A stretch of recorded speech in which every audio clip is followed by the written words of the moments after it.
ஜப்பானில் என்னோட ஷெட்யூல் படி 6:30க்கு உள்ளலாம் எந்திரிக்கணும். பட் நான் இன்றைக்கி கொஞ்சம் லேட்டாகவே எந்திரிச்சிட்டேன். சீக்கிரமாக விண்டோஸ்லாம் ஓப்பன் பண்ணி வச்சுட்டு, பெட்ஷீட்டையும் வந்து மடித்து வச்சுட்டு, பில்லோவையும் எடுத்து வச்சுட்டேன். ப்ரஷ் பண்ணிவிட்டு, ஃபேஸ் வாஷ் பண்ணிவிட்டு, நானும் என் ஃப்ரெண்டும் கீழே போக ஆரம்பிச்சிட்டோம். இன்றைக்கி லேட் ஆயிடுச்சுன்றனால இன்ஸ்டன்ட் கப் நூடுல்ஸை நாங்கள் எல்லோரும் சாப்பிட ஆரம்பித்தோம்.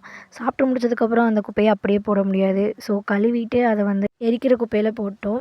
அதுக்கப்புறம் ரூமுக்கு போயிட்டு ரூமெல்லாம் க்ளீன் பண்ண ஸ்டார்ட் பண்ணிட்டோம், நானும் என் ஃப்ரெண்ட்ஸும் சேர்ந்து. அப்புறம் என்ன, நெக்ஸ்ட்டு கிளாஸ்க்கு தான் போகணும். ஸோ அதுக்காக ரெடியாக ஆரம்பிச்சிட்டேன். கிளாஸில் நான் தான் லீடர்ன்றனால 5 இயர்ஸ் கரெக்டாக பண்ணியிருக்கோமான்னு செக் பண்ணோம். அப்புறம் கிளாஸ் ஸ்டார்ட் ஆகி 10:30க்கெல்லாம் சமைக்கிறதுக்காக கீழே போயிட்டேன். சமைக்கிறதுக்கு கிச்சனில் மொத்தம் 4 பேர் தான் அலௌடு. வியட்நாம் பீப்புள்ஸ் வந்துட்டு அதிகன்றனால அங்கேருந்து 3 பேரும், இந்தியன்ஸில் இருந்துட்டு நான் ஒருத்தியும் தான். தாளிக்கிறதையே ஏதோ பிரியாணி ஸ்மெல் மாதிரி பார்த்துட்டு இருந்தாங்க. கொடுக்குற 1 ஹவரில் என்னால் முடிஞ்ச அளவுக்கு டேஸ்ட்டான சாப்பாடாக செஞ்சு சாப்பிட்டோம். நெக்ஸ்ட்டு கிளாஸ்க்கு இன்னும் 20 மினிட்ஸ் இருக்கனால எல்லோரும் தூங்க ஆரம்பிச்சிட்டாங்க. இந்த கிளாஸில் ஜப்பானோட மேனரும் ரூல்ஸையும் சொல்லி தந்தாங்க. நைட்டு சாப்பாடு ஜப்பானில் 6:30க்குள்ளலாம் சாப்பிட்டு முடிச்சிடணும். வீடியோஸ்லாம் எடிட் பண்ணிவிட்டு குளிச்சுட்டு அதுக்கப்புறம் செல்ஃப் ஸ்டடீஸ்க்காக மேலே போயிடுவோம். செல்ஃப் ஸ்டடியில் வீடியோ கால் பேசிவிட்டு அம்மாக்கிட்ட அதுக்கப்புறம் ரூமுக்கு போயிட்டு தூங்க ஆரம்பிச்சிருவோம். ஸோ இதான் என்னோடய டெய்லி லைஃப்.